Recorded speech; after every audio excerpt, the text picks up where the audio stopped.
አንድ ሚሊዮነር ሁሉንም ሰራተኞቹን ለመፈተን በማሰብ በኩባንያው ውስጥ እጅግ የሚወደውንና ሁሉም ሰራተኞቹ የሚመኙትን የኃላፊነቱን ቦታ እንደ ሽልማት አቀረበላቸው። ለመሆኑ ይህንን የኃላፊነት የሽልማት ቦታ ለመውሰድ ፈተናው ምን ይሆን? ማንስ አሸነፈ? ነገር ግን የሽልማቱ አሸናፊና ይህንን ክብር እንዲሁም የኃላፊነቱን ቦታ የወሰደው እጅግ የማይጠበቅ ሰው ክስተቱ አስገራሚ ነበረ፣ ማንም ከገመተው በላይ። ምን ይሆን የሚለውን እስከ መጨረሻው አብራችሁን በመቆየት መከታተል ትችላላችሁ። ታዲያ ቪዲዮውን ላይክ፣ ቻናሉን ሰብስክራይብ ማድረጋችሁን አትዘንጉ። አመሰግናለሁ። ታሪካችን የሚጀምረው እንዲህ ነው። የ65 ዓመቱ አዛውንት ሮበርት ሊሮይ በሀገሪቱ ውስጥ እጅግ ትልቅ የተባረ ሊሮይ ቻንድለርስ በመባል የሚታወቀው ታዋቂ የጌጣጌጥ መብራቶች ኩባንያ ባለቤት ነው። በቢሮው ተቀምጦ በመስኮት ወደ ውጭ የሚታየውን አስደናቂ እይታም እየተመለከተ ስለ አዲስና ውስብስብ የቻንድለር ዲዛይን ያስብ ነበረ። የኩባንያው ዋና ስራ አስፈጻሚ የህንፃው መግቢያ የሚያስውብበትን የአትክልት ስፍራ በሰዓቱ ተመለከተ።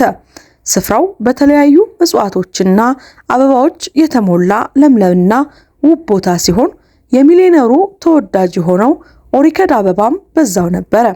ነጋዴው ተፈጥሮን በሁሉ መልኩ ይወድ ነበረ። ስለዚህ አንድ ድንቅ ሐሳብ መጣለት። በኦሪከድ ቅርጽ የተሰራ ቻንድሊየር ወይም መብራትን ለመፍጠር ወሰነ። ሮበርት በጣም ስኬታማ ነጋዴ ከመሆኑም በላይ በደግነቱና በሰራተኞቹ ዘንድ ባለው እውነተኛ ፍቅርና አክብሮት ይታወቃል። ስራውንም አብዝቶ ይወድ ነበረ። አዳዲስ የመብራት ዲዛይኖችን በመፍጠር ረገድም እጅግ የተሳካለት ሰው ነው። የዚህ ባለጸጋ ህይወት ፍጹም ነበር ለማለት ይቻላል። 3 ልክ እንደራሱ ትልልቅ ቦታ የደረሱ ልጆች ያሉት ሲሆን 5ም እጅግ ቆንጆ የተዋቡ የልጅ ልጆች አሉት። ደስተኛ በሆነ ህይወት ውስጥ እያለ ግን አንድ ያልተጠበቀ ነገር ተከሰተ። የሮበርት የቅርብ ጓደኛና የኩባንያው ዋና ስራ አስፈጻሚ የሆነው ዲለን ስራውን ለቆ ወደ ውጭ ሀገር እንደሚሄድ አስታወቀ። እነሱ የልጅነት ጓደኛሞች ሲሆኑ ከ30 ዓመታት በላይ አብረው ሰርተዋል። ሁለቱም ኩባንያውን በጋራ መስርተው በዘርፉ ካሉ ትልልቅ ተቋማት አንዱ እንዲሆን አድርገውታል። የጓደኛውና የንግድ አጋሩ የመሄድ ዜና ትንሽ ቢያሳዝነውም ነገር ግን ለጓደኛው ደስታ እጅግ ደስተኛ ነበረ። ይናፍቀውማል። ጓደኛው ቀደም ብሎ ባደረገው ጉዞ የህልሙን የሚያፈቅራትን የሚወዳትን ሴት አግኝቷል። ስለዚህ ሁሉንም ነገር ትቶ ከእርሷ ጋር ለመሆን ወደ እንግሊዝ ለመሄድ ከባድ ውሳኔን አደረገ። ነጋዴው ሮበርት ጓደኛውን በማጣቱ ቢያዝንም ዲለን ከፍቹ በኋላ ምን ያህል ሲሰቃይ እንደነበረ ስለሚያውቅ አዲስ ፍቅር በማግኘቱ ተደስቶለታል። ሮበርት ጓደኛውን ለመደገፍ ወሰነ። አብረውም የሚመጣውን አዲስ የህይወት ምዕራፍ ለማጀመር አከበሩ። ዲለን ለጉዞው ዝግጅት እንዲያደርግና አዲሱን ዋና ስራ አስፈጻሚ እንዲያሰለጥን እስከሚቀጥለው ዓመት ድረስ በዚሁ ይቆያል፣ አይሄድም። ዲለን ጓደኛው ሮበርትን ምክትል ስራ አስፈጻሚው ሄለን ቦታውን እንድትተካ ሲጠይቀው አይሆንም፣ በፍጹም እሷ ልትሆን አትችልም ሲል ቁርጥ ያለ ምላሽ በመስማቱ ተገረመ። ሄለን በስራዋ ጎበዝ ብትሆንም መጥፎ ሰው ነበረች። ምቀኛ፣ ስግብግብ ከመሆኗም በላይ ራሷን ከበታቾቿ የተሻለ አድርጋ ስለምታስብ ሮበርት ምንም አይነት ሰው እንደሆነች ስለሚያውቅም አይተማመንባትም። ዲለን ጓደኛው ለቦታው ትክክለኛውን ሰው እንደሚመርጥ ያውቃል። ለአዲሱ ቦታ ማን በአእምሮህ አለ ብሎ ጠየቀው። ሮበርት አንድ ድንቅ የሆነ ሐሳብ መጣለት። ዲለን ለሮበርት የመረጠውን ማንኛውንም ሰው እንደሚያሰለጥን ሲነግረው ነጋዴው ለጓደኛውና ለልብ ወዳጁ እቅዱን እንዲህ ሲል ገለጸ። በኩባንያው ውስጥ ባሉ ሁሉም ሰራተኞች ላይ ከበድ ያለ ፈተናን አደርጋለሁ። ከከፍተኛው የኃላፊነት ቦታ እስከ ዝቅተኛው ድረስ ሁሉም ሰው መሳተፍ ይችላል። በመጨረሻም አዲሱ ዋና ስራ አስፈጻሚ ማን መሆን እንዳለበት ወስናለሁ ብሎ ነገረው። በማግስቱም ሮበርት ይህንን ዜና ለማብሰር ከሁሉም ሰራተኞቹ ጋር ስብሰባ አዘጋጀ።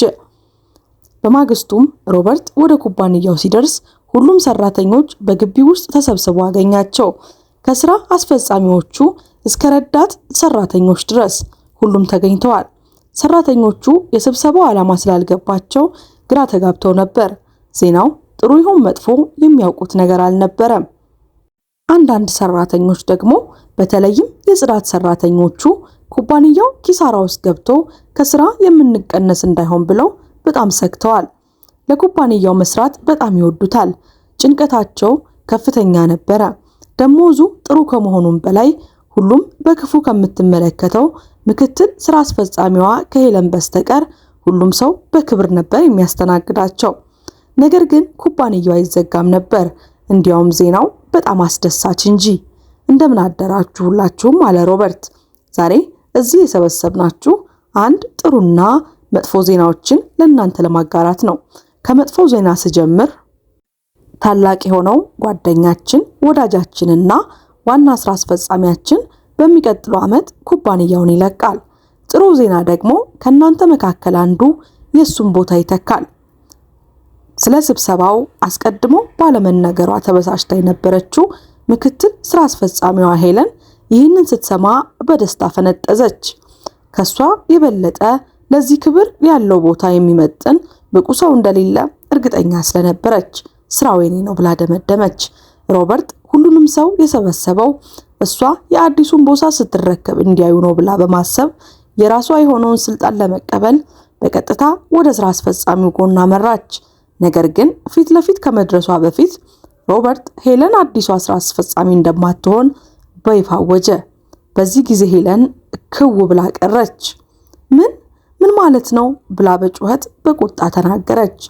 ሮበርት እንድትረጋጋ ከነገራት በኋላ ማስታወቂያውን ቀጠለ። ከእናንተ መካከል አንዱ ዋና ስራ አስፈጻሚ ይሆናል። ፈተናው የሚያልፍ ሰው ስራውን ያገኛል። ከስራ አስፈጻሚዎች እስከ ጽዳት ሰራተኞች ድረስ ሁላችሁም እዚህ ላይ መሳተፍ ትችላላችሁ። ሁሉም ሰው እዚህ ውድድር ላይ እድል ይኖረዋል በማለት ተናገረ። ሄለን የምትሰማውን ማመን አቅቷት በጩኸት እንዲህ አለች። ይህ እኮ የማይረባ ቀልድ ነው። ከቀልድ አይተናነስም። ለዚህ ብቁ ስራ ብቸኛ የሆንኩት እኔ ነኝ።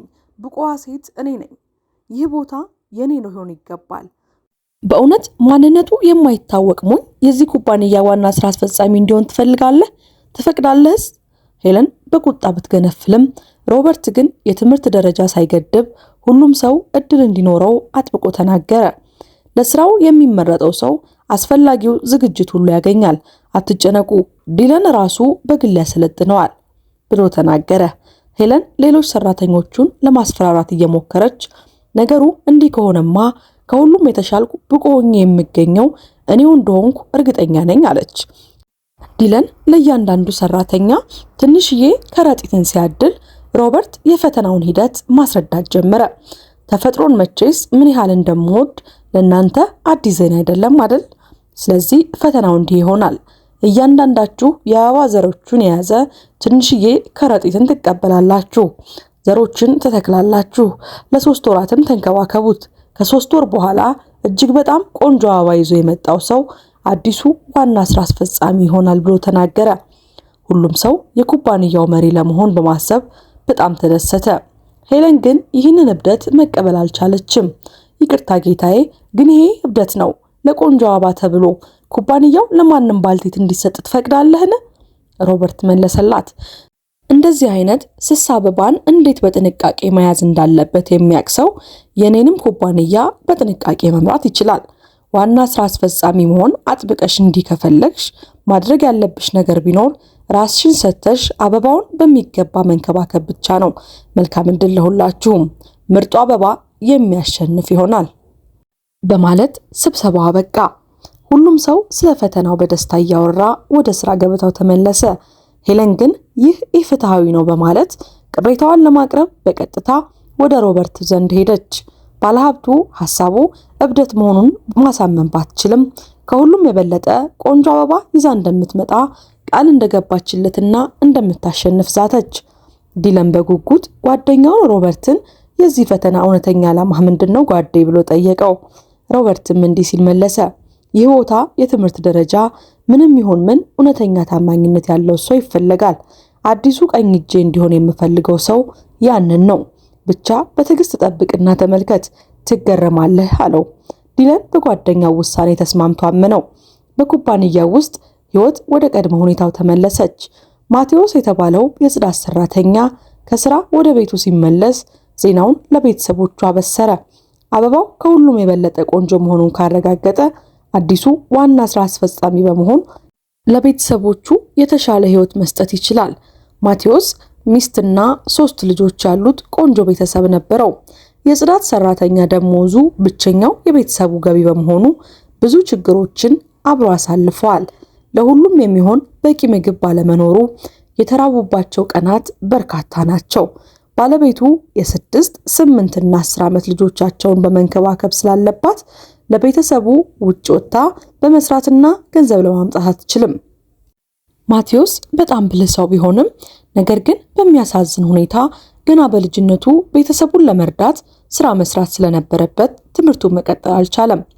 በሮበርት ኩባንያ ውስጥ በጽዳት ስራ ከተቀጠረ 2 ዓመታት ያለፈው ሲሆን ደሞዙ ጥሩ ቢሆኑም ልጆቹን እንደፈለገ ለማሳደግ ግን በቂው አልነበረም። የማቴዎስ ቤተሰቦች እጅግ ትሁት፣ በጣም የሚዋደዱ ናቸው። ይህንን እድል ሲሰሙ ሁሉም የተቻላቸውን ለማገዝ ሞከሩ። ለማቴዎስ አበባ የሚያስፈልገውን እንክብካቤ ሁሉ ለማዘጋጀት ተዘጋጁ። በሚቀጥለው ቀን ማቴዎስ ዘሮቹን ተከለ። አበባው እንዲያድግም ያላትን ጥቂት ገንዘብ ለማዳበሪያና ሌሎች ጠቃሚ ነገሮችን ገዛ። ሙሉ ጉልበቱን አበባውን በመንከባከብ ላይ ዋለ። በየምሽቱ ለየብቻ ሆኖ አበባው ጤናማ ሆኖ እንዲያድግ፣ ቆንጆ እንዲሆንለት ወደ እግዚአብሔር ይጸልያል። ጥቂት ሳምንታት አለፉ። ነገር ግን የማቴዎስ አበባ ቅጠል እንኳን ማውጣት አልቻለችም። ሊገባ አልቻለም። ሁሉም ነገር በትክክል አድጓል። ማቴዎስ ተስፋ ሳይቆርጥ ያለውን የመጨረሻ ሳንቲም ለአበባው የሚሆኑ ነገሮችን ለመግዛት አወጣ። ሆኖም ግን ምንም አልበቀለም። የአበባ ማስቀመጫው ባዶ ነበረ። በኩባንያው ውስጥ ሁሉም ሰው አበባው ምን ያህል እያደገ እንደሆነ ያወራል። ማቴዎስ አበባው ያልበቀለለት እሱ ብቻ በመሆኑ በጣም አዘነ። ሮበርት የሰራተኞቹን አበባ ለማየት ጓጉቷል። ሄለንን አበባሽ እንዴት ነው ብሎ ጠየቃት። እሷን በኩራት ከምን ጊዜውም በላይ በጣም ጠንካራና ቆንጆ ሆናለች። አሁን 10 ሴንቲሜትር ያህል አድጋለች። ልክ እንደ ልጄ ነው የምንከባከባት። አሸናፊ እንደምሆን እርግጠኛ ነኝ አለች። ባለሀብቱም ፈገግ ብሎ በጣም ጥሩ ነው ሄለን አላት። ቀጠሮው ደረሰ። የማቴዎስ አበባ ግን አሁንም አልበቀለችም። ቀኑ እየቀረበ ሲመጣ ማቴዎስ በጣም ተጨነቀ። ቢሆንም ግን እንክብካቤውን አላቆመም። የሚጠበቀው ቀን ሲመጣ በጣም አፈረ። ነገር ግን ቢያንስ አበባው እንዲያድግ የተቻለውን ሁሉ ማድረጉን ያውቃል። ስለዚህ አይቆጨውም። ማቴዎስ ኩባንያው ሲደርስ በስራ ባልደረቦቹ አበቦች በጣም ተገረመ። አንዱ ከአንዱ ይበልጣል። ሁሉም ባዶ ማስቀመጫ ይዞ በመምጣቱ ደግሞ ሳቁበት። ግን ምንም ባይኖረውን ፈተናውን ለመጨረስ ቆርጧል። ሮበርት እና ዲለን ሲመጡ በአበቦቹ እድገት ተገረሙ። ባለሀብቱ አበቦቹን መመርመር ጀመረ። ሰራተኞችም አበባቸውን እንዴት እንደተንከባከቡ ማውራት ጀመሩ። በዚህ መሃል ሄለን ከሁሉም በላይ ቆንጆ የሆነ አበባን ይዛ መጣች። አሸናፊዋ መንገድ ልቀቁላት እያለች ገባች። የያዘችውን አበባ በጣም ብርቅዬ የሆነ ሰማያዊ ኦርኪድ ነበረ። ሮበርት ኦርኪድ እንደሚወድ ስለምታውቅ በራሷ ተኩራርታለች። ጌታዬ፣ እንደሚያዩት የኔ ዘር ሰማያዊ ኦርኪድ አውጥቷል። እንደኔ አይነት አበባ ያለው ማንም የለም አለች። ዲለንም እንኳን ደስ አለሽ ሄለን፣ በጣም ቆንጆ ነው አላት። አሸናፊው መምረጥ ከባድ ይሆናል አለ። ባለሀብቱ ግን አይደለም አይከብድም በማለት ከዚያም ሮበርት ወደ ማቴዎስ ቀርቦ አበባ የት አለ ሲል ጠየቀው። ምስኪኑ ማቴዎስ እንባውን መቆጣጠር አልቻለም። በታላቅ እፍረት ይቅርታ ጌታዬ፣ ምን እንደተፈጠረ አላውቅም። የተቻለኝን ሁሉ በእውነት አድርጌያለሁ፣ ግን ላበቅላቸው አልቻልኩም። ያችን ያለችኝን የመጨረሻ ሳንቲም ሁሉ አውጥቻለሁ፣ ግን አልተሳካልኝም፣ ከሽፌያለሁ ብሎ አለቀሰ። ሮበርት እጁን በማቴዎስ ትከሻ ላይ አድርጎ እንዲህ አለው፣ አልከሸፍክም። አዲሱ ዋና ስራ አስፈጻሚያችን ይህ ሰው ነው፣ እንኳን ደስ ያለ ሲል ሁሉም ደነገጡ። ማቴዎስ ፍጹም ሊገባ አልቻለም። አንዳንዶች በቁጣ መጮህ ጀመሩ። ይህ ፍትሃዊ አይደለም፣ እሱ እኮ አበባ እንኳን አላመጣም። ሄለን በከፍተኛ ቁጣ ተናገረች። ይህ ቦታ የኔ መሆን ያለበት አለች። ሮበርትም ሁኔታውን እንዲህ ሲል አስረዳ። ሁላችሁንም እየፈተንኳችሁ ነበረ። እውነተኛ ታማኝ የሆነውን ሰው ነው የፈለኩት። ከዚህ ሰው በስተቀር ግን ሁላችሁም ወድቃችኋል።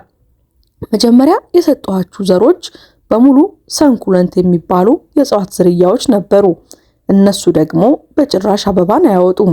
በተለይ ደግሞ ሰማያዊ ኦርኪድ በፍጹም ሊያወጣ አይችልም። ሄለን ሰማያዊ ኦርኪድ በተፈጥሮ እንደማይገኝና በሰው ሰራሽ መንገድ ቀለሙ እንደሚቀለም ታውቂያለሽ። ሄለን በሀፍረት ክዋለች። ሮበርት ቀጥሎ ሁለተኛ የሰጠኋችሁ ዘሮች በሙሉ የተጠበሱ የተቃጠሉ ስለነበሩ መብቀል አይችሉም ነበር። ማቴዎስ መናገር አቃተው። ሮበርትም ጨመረ፣ ከሁላችሁም መካከል እውነተኛው ሰው ይህ ብቻ ነው። ለማሸነፍ ብሎም አላታለለም። ምንም እንኳን አበባው ባይበቅልለትም እስከ መጨረሻው ታጋሽ ነበረ። ቢያንስ መሞከሩን ለማሳየት ባዶ ማስቀመጫ ይዞ መጣ።